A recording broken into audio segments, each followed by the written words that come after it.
Hello and welcome to the Halo 4 Epidemic. My name is Mr Pokephile and check out this flood map entitled Desolate by Lex. Now this is a very impressive flood map that I was super impressed by.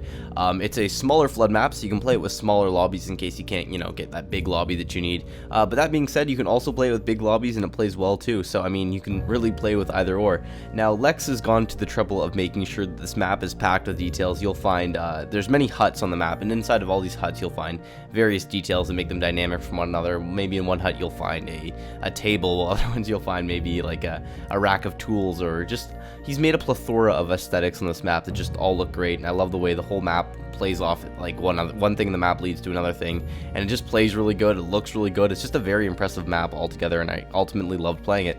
Now of course we're going to show you some gameplay of myself playing on it, showing some flood carnage. Now when you'll spawn, you'll notice there's some warthogs and some other stuff. Now don't be fooled, you can't actually drive the warthog. However, they're cover for the flood. They're aesthetics, so it's nice to see stuff like that on the map.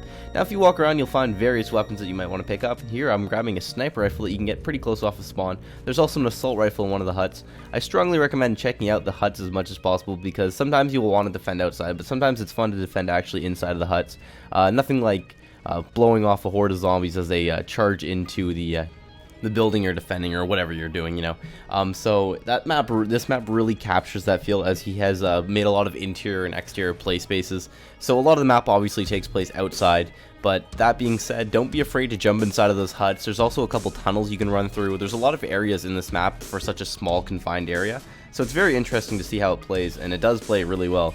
So the shotgun obviously is a very valuable weapon on this map. But that being said, you're also going to want to try to grab a ranged weapon. You can see I've got a sniper rifle here, so I can kind of thin out the herds of zombies that are coming towards us. It's also it's a really good idea to grab a partner on this map too, because since zombies will actually spawn 360 degrees around you, you're constantly watching your back, and so it's very important to have a teammate doing that for you. If you don't have a teammate, you probably won't last long. You're going to get infected right off the bat.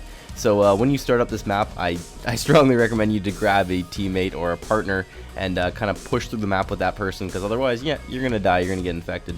So of course, now we're going to show you some interior gameplay. I like to hold out in some of these huts sometimes. It's fun to do this, and you can see I've got a buddy in here who's using a turret. I think he goes down pretty quickly, and I become the last man standing. This was pretty late into a round.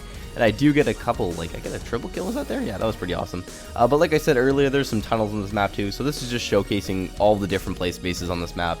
If you want, you can run into this tunnel. And again, this tunnel is fun to use, but just like every other part in this map, you're going to need a teammate. It's just a great flood map. I really enjoyed this one. So if you want a smaller based flood map, I strongly recommend downloading this one. It's a lot of fun. But as always, guys, we have been the Halo 4 Epidemic, so comment, like, subscribe, and we'll see you all next time. Thanks for watching.